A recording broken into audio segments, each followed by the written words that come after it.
Assalamualaikum warahmatullahi wabarakatuh. Alhamdulillah salatan wassalamu ala Rasulillah amma ba'du. Alhamdulillah kita masih diberi nikmat sehat sehingga kita bisa belajar menimba ilmu di semester yang kedua ini. Anak-anakku yang saya banggakan, Amsilati masih tetap melanjutkan Tatimah 1 yaitu halaman 35.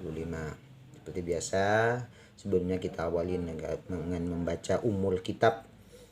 Kita hadiahkan kepada junjungan kita Nabi besar Muhammad SAW, para sahabatnya, para tabi'in, guru kita, wabil khusus mu'alif Amsilati Taufiqul Hakim wa ahli baitihi wa dzurriyyatihi wa may yu'awwil ala nashr hadzal kitab lahumul Fatihah. A'udzubillahi minasyaitonir rajim. Bismillahirrahmanirrahim. Alhamdulillahirabbil alamin arrahmanir rahim maliki yaumiddin. Iyyaka na'budu wa iyyaka nasta'in ihdinas siratal mustaqim siratal ladzina an'amta 'alaihim ghairil maghdubi 'alaihim waladdallin. Anak-anakku yang saya banggakan, melanjutkan Tatimah 1 halaman 35. Ini adalah langkah-langkah penting dalam praktek. Sebelum kalian praktek, ini kalian perlu perhatikan, ini harus dihafal ya. Langkah-langkahnya ada 3 langkah ya. Ada 1, 2, 3, dan setiap poinnya masih ada beberapa yang harus diperhatikan. Cara bacanya nanti akan saya berikan contoh, nanti kalian setor melalui WA ya. Nanti buat video selfie, nanti kirim ke nomor WA yang biasa. Jadi cara bacanya ini ikuti saja ya, nanti kalian menghafalkannya dari 3 langkah ini cuma sampai di bawah. 3 langkah penting dalam praktek. 1. Menentukan titik atau koma beserta awal kalimat. 2. Membahas kata per kata sampai pada titik koma berikutnya dengan selalu memperhatikan 4 hal. A. Wazan dan jenisnya. B. Arti atau makna. C. Bayangan dhamir pada isim atau fiil. D. Kaidah hukum perkata. 3. Merangkai dan menerjemahkan dengan memperhatikan penyaringan dan pentarjihan, kaidah perangkaian, bayangan dhamir, zauk dan siyakul kalam, uruf dan kebiasaan. Ini langkah-langkahnya yang kalian harus hafal dan disetor. Biasanya kalau tatap muka kalian nyetor langsung kasih stempel seperti ini yang sudah menghafal.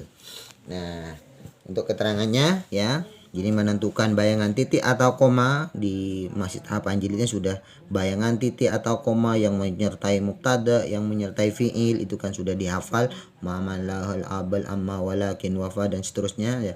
Terus menentukan awal kalimat. Ingat, awal kalimat tidak harus di awal ayat, tetapi setelah bayangan titik atau koma baru disebut awal kalimat. Setelah itu langkah kedua, membahas kata per kata sampai pada titik koma berikutnya. Apa yang selalu perhatikan? Di antaranya 4 hal. A. Wazan dan jenisnya. Kalau isim wazannya kan ada wazan isim fa'il, isim maf'ul, masdar. Kalau fi'il madi, mudhari, amar, nah kan sudah dihafal kan itu wazan-wazannya. Makanya kenapa aku Amsilati harus menghafalnya. Ketika praktek kita sudah nggak perlu buka-buka buku lagi. Terus arti atau makna yang B ya, arti tentunya mencari di dalam kamus pada huruf apa saja, fa fiil, ain fiil, lam fiil, lalu dengan memperhatikan tasrif istilahi dan lughawi. Terus bayangan dhamir yang dicari pada isim atau fiil. Kalau kata-kata yang mabni tidak perlu. Jadi isim berdhamir kan sudah dikasih tahu ya. Fa'ala dhamirnya huwa, fa'ala dhamirnya huma kan sudah dikasih tahu caranya dengan lagu, dengan pakai hitungan boleh. Terus kaidah hukum berkata. Nah, tiap kata ada yang mabni, ada yang hukumnya rofa, ada yang hukumnya mu'rab. Itu kan sudah ada ya. Sudah kalian hafalkan. Contohnya fi'il madi hukumnya mabni, fi'il amar hukum mabni, fi'il mudhari hukumnya rofa bila sepi dari amal amid. Kan sudah dihafalkan kemarin di halaman sebelumnya. Setelah ini ketemu, barulah nanti kalian merangkai dan menerjemahkan. Yang selalu diperhatikan adalah penyaringan dan pentarjihan. Kalau hasil akhirnya itu ya dengan diterjemahkan. Kalau nggak cocok lalu dirasakan dengan kebiasaan dan perasaan. Kira-kira cocok nggak diberi seperti ini ya. Kaidah perangkaian ini bagaimana contohnya idhofah, rangkaian idhofah, ada rangkaian besar, ada rangkaian kecil ya. Kalau rangkaian kecil contohnya idhofah, ada dhorof madruf, ada jar majrur, itu rangkaian kecil.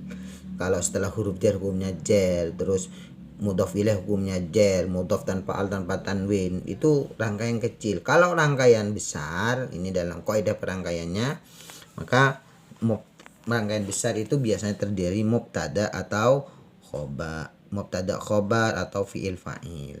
Terus berikutnya bayangan domir, sesuaikan. Biasanya mubtada'nya itu bayangan domirnya huwa, biasanya mubtada'nya juga huwa. Cocokkan, itu tujuannya untuk mencari bayangan domir di sini. Ketika cocok enggak seperti itu, maka dengan cara melihat bayangan domir. Terus zauk dan siyakul kalam. Zauk ini adalah perasaan, siyakul kalam, nanti di belakang ini ada kejelasannya, biasa dibaca sendiri biar cepat. Huruf kebiasaannya, terus kebiasaan seperti apa, kalau sudah diterjemahkan kira-kira memang sesuai dengan realita enggak. Nah itu nanti ada dalam langkah-langkah dalam praktek dalam menerjemahkan, bisa dilihat halaman 36, nanti keterangannya sudah ada di sini ya, bisa kalian baca sendiri halaman 36.